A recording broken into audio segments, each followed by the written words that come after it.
hidden, okay? So it's not going to be a seam, right?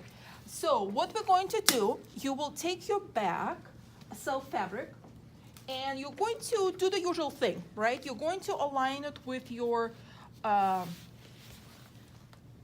fabric, right sides together like we always do, just a crotch, right? And look at this, it seems like your, I hope you can see from far, it seems like your front crotch is longer than the back, right? On the very edge, on the cut line. Remember, we never align cut lines that they are the same length. We looked at the 3/8 above, that's where they're the same length, okay? So about 3/8, so this will just be sticking out a little bit, right? Okay, you put your right sides together like we always do. Then you're going to take your self. Remember, this goes towards the body, right? This goes towards the body. So you're going to put it on top of your front, just like this. Oh, bless you. Bless you. Just like that, right? And we're going to take your back lining, put it on top of the right side of the front lining, just like that. What's going to happen? You're going to overlap the seam, but how's it going to be hidden? You're going to grab your back lining later, and you will turn towards the back. Seam will be inside. It's going to be nice, clean seam, okay? We're going to do the same thing on the, after you do the crotch.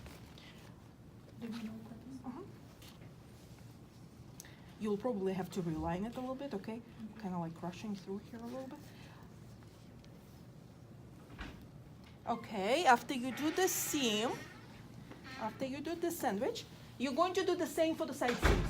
But for the side seams, what's going to happen, it's not going to be laying flat. You're going to shift some things in here. Align your notches, all of your notches, okay? Some of your front linings will be a little bigger than the self. Just align your notches. If something will be cut off, don't worry. It depends how you put the seams in there. Did you really do 3/8 or whatever happened there, okay?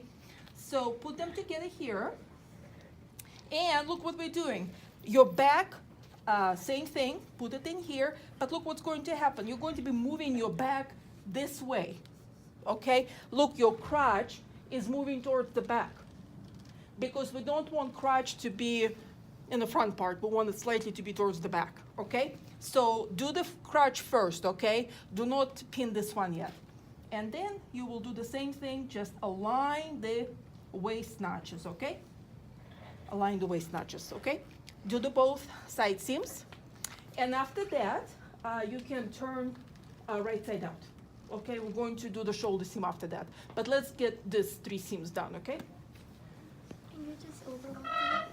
You just overlocking, exactly. Right. That's the thing we have. Let's turn right side out, the whole swimsuit right side out. So you have your right self out. Okay, and let's take our racer back piece, this one. The longer straps going to the top, right? And we have notches in here. So this is your center back notches in here. You see the double notches? It's your ID. This is your center back. So in other words, you're going to be attaching to the shoulder this guys, okay? This one will be attached to the shoulders. Okay, but what's going to happen now, please pin your lining, kind of straighten your lining. Make sure that you don't have much of the excess. I would like you to kind of like flatten everything. Make sure you don't have the excess. Okay, and your lining, some of your linings might be trimmed a little bit in here, okay? Okay, and you're going to be placing them right sides together with this, okay? Right sides together, just like that. Racer back doesn't have a lining, okay? Just like that, and it's going to be very short seam. You're going to overlock them just like this across, okay? And what do we do after that? After you attach this, I would like you to, each of you, but we do have only one form with legs. So we sort of will have to be a little bit maybe not too slow about that, right? I would like you to put it onto the stress form.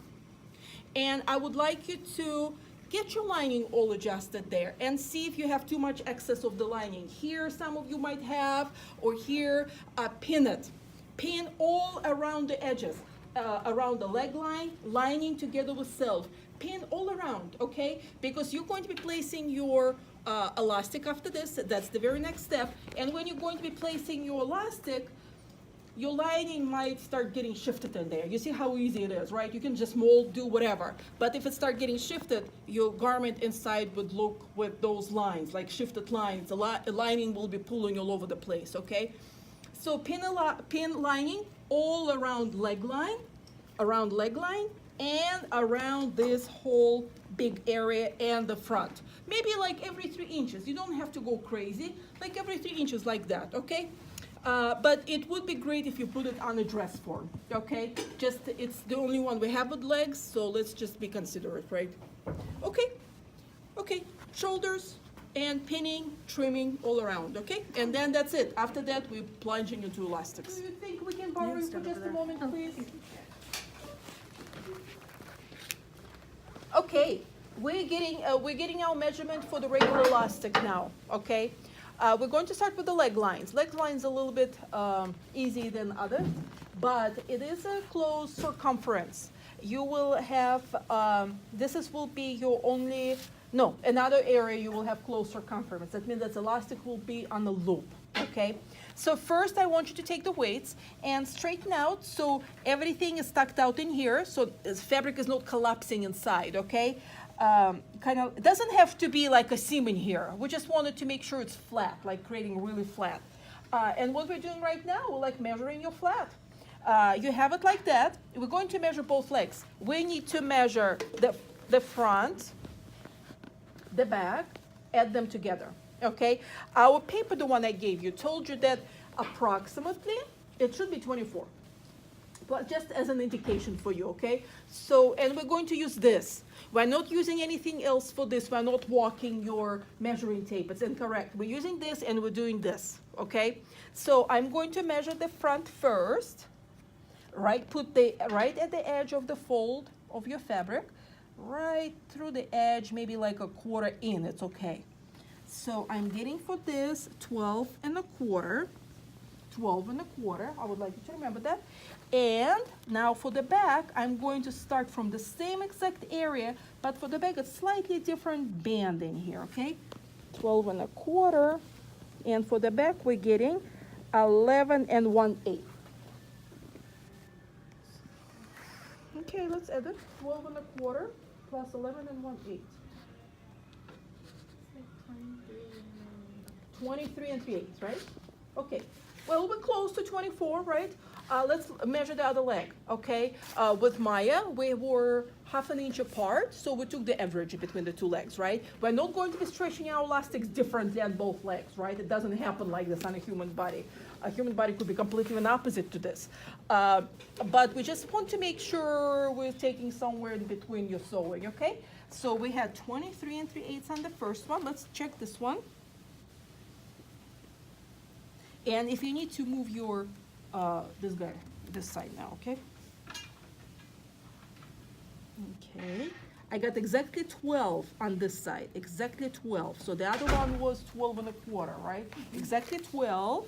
And let me check her back. But now this thing is bothering me. 12. Let's see. 12. And for the back, we're getting 11 and a quarter.